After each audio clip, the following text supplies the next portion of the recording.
Hi folks, and welcome back to the Decoy Shed. Today we're going to get a behind-the-scene look at a decoy auction. Jon Deeter of Jon Deeter is going to show us what goes on when a decoy is consigned to be sold, talk us through the auction process, and tell us what happens after a bird has been purchased. Hi, my name's Jon Deeter. I'm a decoy collector and duck hunter, and also partners with Gary Guyette in Jon Deeter, the decoy auction company. We're the largest decoy auction company in the world. Been in existence since 1984, and to date we've sold $170 million worth of old wooden duck decoys. For today's purposes on the Decoy Shed, we're going to try and break down some of the unknowns in dealing with selling decoys at auction. So the first step would be a visual inspection. Those can be either sent to us through email, you can text images, you can send hard copy photos, or you can meet either Gary, myself, or Zach Cody in person. Step two is the initial agreement. We would take a look at the decoys that have been sent in. We would identify them. A pair of Ben Schmidt shovelers. Ben Schmidt was from Detroit, Michigan. These were probably made around 1950. So once we have agreement as to what we're looking at and talking about, we would then discuss potential values or estimates at auction. If the consignor and the auction house are in agreement, we would then proceed with what we would call the cataloging process. That would begin with writing out a contract. This is a legal binding contract that would show the consignor that we have possession of the items, and it would show the designated sale that they are set for. After this agreement is signed, each party gets a copy, and then these decoys would be shipped to our Maryland office or transported to our Maryland office, at which point photography would start.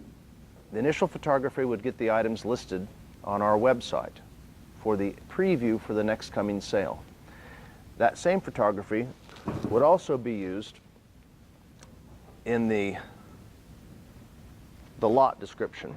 So for instance, lot number one, pair of Ben Schmidt shovelers. It happens to be this pair of Ben Schmidt shovelers that have been consigned by a party from Detroit. We've agreed on an estimated value of $3,000 to $4,000. And what our company does that is unique to a lot of other auction houses is we go through and we'll write up a condition report for each item. So we identify them, try to put a specific period in association with the carving, and then we do a condition report. That condition report is just simply that. It talks about, is the paint original? Are there any structural problems? For instance, maybe a bill repair, replaced eyes, tail chips, whatever the condition is, we're going to do it, and then we're going to stand behind it. In other words, if we missed something on a condition report and we ship the item to you after the auction, you receive it, and we didn't do an accurate job, we're going to stand behind that and return the decoy. We like to distinguish ourselves and our company by guaranteeing these condition reports for the simple sake that it makes people feel comfortable buying from us. And that, in turn, results in people feeling comfortable consigning decoys to us. And if everybody's comfortable in this process, the end result will be the highest price achieved in the marketplace on that day for that given decoy that has been advertised. Okay, Jon, so we've talked about this pair of Ben Schmidts. We've decided that they're a good fit. We've signed a contract, and we've had the photography taken of these birds. What happens next? Right. So once the catalog is designed and printed, our company sends out a flyer or announcement that we're having an auction in 4 weeks. That flyer goes to approximately 12,000 people across the United States. We will then send or print approximately 1,500 catalogs for each of our sales. This gets distributed to really any active decoy dealer that we've made contact with, which is probably any active decoy dealer within the country. Everybody then has about 4 weeks to either prepare to attend the next upcoming sale. In this case, it would be in St. Charles, Illinois in April. Or people can call us, ask any questions about decoys, and prepare to take a phone line for phone bidding, leave an absentee bid for absentee bidding, attend the auction live, or bid through Invaluable on the internet. Okay, so we've advertised our decoys, notified the dealers and the active dealers out there and other folks that are interested in these birds. So what happens next? Right. So depending on where the auction is located, we drive a truck out from St. Michael's, Maryland. We set up usually at a hotel, and we get ready to host the live auction. So how long does setup take? I mean, we can see in the background all of these decoys that you have and artwork that you have displayed. So this looks like a big job. The auctions are a busy week for us. It'll take basically 2 full days of setup to get prepared, to get the paintings hung, the decoys out, the decoys displayed, get the phone, 12 phone lines run, get all the bids processed. There's some long days ahead of an auction, but it leads to a great event. So there's some other prep work that you guys have to do as well, like getting folks registered to bid. How does that work? Sure. So if you as a collector have identified something that you're interested in our auction, you can call Gary or Zach or myself. We'll get your questions answered, and then we move into the, well, I'd like to bid process. Okay. Well, first of all, if you're going to attend an auction, you'd come to the auction, you'd register, simple driver's license, we'll get you a bid card, and then you can just grab a seat, attend the preview, which can be a lot of fun. There may be 500 people here for the preview on Wednesday night talking about the decoys. It's a great place to actually hold, look, and learn about decoys. The next day, depending on if it's lot 235, approximately when that lot's going to be sold, you can come in, the lot comes up from the auctioneer, and you simply raise your bid card until you win it. We have 3 ways to handle people that cannot attend the auction, and again, because we guarantee our condition reports, people feel very comfortable buying even though they can't attend. The first would be, and recommended would be, phone bidding. We have 12 phone lines, so in other words, you'd call our office and get scheduled to bid on, let's say, lot 1 or lot 200. We would call you 5 lots prior to that item being sold. Say, hello, this is Jim Smith This is Jon Deeter from the Jon Deeter Auction Company. Your item is 5 lots away and getting ready to bid. At that point, you would just participate as if you were live in the audience. You would be able to hear the auctioneer asking for the next bid. You could make the decision to do that or not. The other way that you can bid if you cannot attend is through absentee bidding. You can leave bids with us. Let's say on lot 1, the items are estimated between $3,000 and $4,000. You'd like to leave a bid of $3,500. We'll exercise that bid for you as if you were in the audience, and it does not automatically go to $3,500. It would just incrementally work after the bid is opened in probably $100 increments. The third way to participate if you can't attend is through our online bidding. That platform is at Invaluable, and you can get to the Invaluable link either going to www.invaluable or from the homepage of our website. There you would register to bid, we would approve you for bidding, and then you can watch the auction live on the internet and bid at your will by simply pushing a button. So John, explain to me, what's a buyer premium? Sure. Buyer's premium is a standard fee that's charged by almost all auction houses today.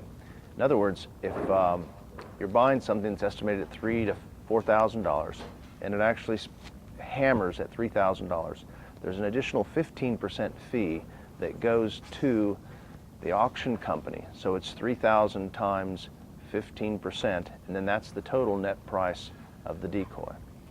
That fee is essentially our marketing cost for putting together the book, traveling to the auction, and then taking the decoys back, sending out the invoices. We're through the auction, all the lots have sold. What happens next? Sure. So at the end of an auction, if you've attended the auction live and you'd like to pay for it and pick your item up, you're welcome to do so. We will accommodate you. If you haven't, or even if you're here and you'd like to have your item shipped, we can do that also. So we pack up all the lots after the sale, drive them back to our office in Maryland. The next 3 days, the office is closed because they're preparing invoices to be mailed out.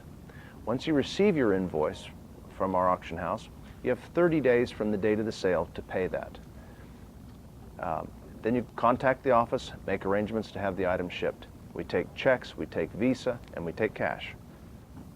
Great, thanks John. I appreciate you talking to us about your catalog and live auction sales, but you also mentioned that you have an online auction as well. Can you tell me more about that? Sure, we're very excited. About 4 years ago, we started our decoysforsale.com website. And what it is, it's simply an auction platform where we host weekly sales that close every Thursday night starting at 6 p.m. It's at www.decoysforsale.com. You can get there directly that way, or you can go to our Jon Deeter website, and there's a link that will also take you to the Decoys for Sale website.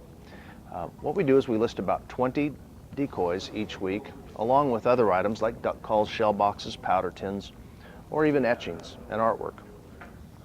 The items go through the same scrutiny as they would for our cataloged auctions, but these items are set up to be sort of items valued at under $1,000.